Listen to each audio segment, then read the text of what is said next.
So if the Astros beat the Blue Jays on Canada Day, what happens if the Blue Jays beat the Astros on the 4th of July? No, great question, actually. If both of them lose on their respective, country days, England actually gets to recolonize the entire world. Hi, I'm Weston. I love talking about the Astros, and I'm here to talk about Game 85 of the regular season, where the Astros lose 7-6 to the Toronto Blue Jays and drop the second game of the 4-game set against Toronto. And to get it out of the way quick, yeah, it just feels like a loss. The Astros had won 9 in a row, if I'm not mistaken, coming into this game. They had been nearly perfect. And this is just a loss. This is not like the last time they lost a game, in which case the world was burning. It sucks, especially when they made the comeback. To go down 7-0 and then end up losing 7-6 definitely stings a bit. But it wasn't a blowout. And I say it wasn't a blowout because the runs came early for Toronto, and the Astros rallied back rather quickly. They had made it a 2-run game by, I want to say, the 6th inning, or maybe it was even the 5th inning. It wasn't this long, drawn-out blowout, but, in the 9th inning they scored a bunch of runs. They had a good comeback. It was really just as simple as that. Yordan Alvarez with a big 3-run shot, Jose Altuve with an RBI base hit, Cesar Salazar also would have an RBI in this game. It was fine. It's a bummer that they lost, but it's back to the kind of the conversation of hey, it's a loss. You can't win them all. You throw your hands up. You just go, shucky darns. That would have been really nice.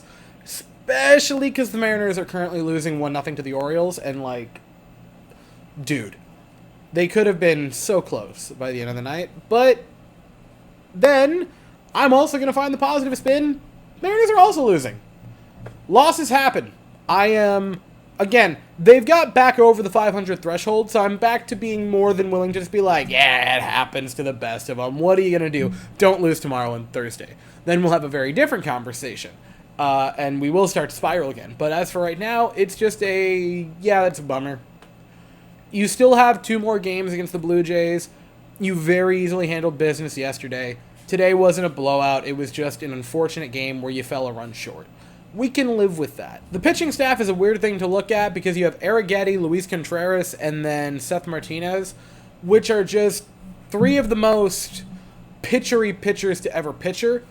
They're none of them high leverage guys. They're just pitchers they have. Arrighetti obviously wasn't great. I'm not really going to be critical of Arrighetti. We know what he is. And I'm not saying that as a bad thing. I'm just saying that as a fact of life. Contreras looked solid, picked up 3 strikeouts in his 2 innings. Seth Martinez somehow always looks solid, picked up a pair of strikeouts, solid inning out of him. It's unfortunate. I'll give the bullpen credit. They held them scoreless. And Arrighetti got to Seth Martinez got to the point where, it was a high leverage 6th or 7th and 8th inning. So good for him for shutting the door.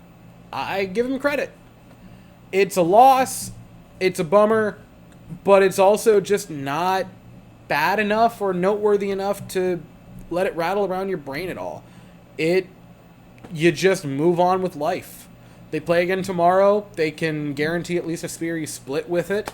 It's going to be at 7:07 Eastern, 6:07 Central. The Astros are going to send Ronel Blanco to the mound, and the Blue Jays are going to send HOU6-TOR7 to the mound. I will be here afterwards to talk about it. But as for right now, that is all I have to say. So if you enjoyed the video, please consider to like and subscribe. Thank you all so very much for watching. I hope you all have an absolutely fantastic day, and as always, go Astros.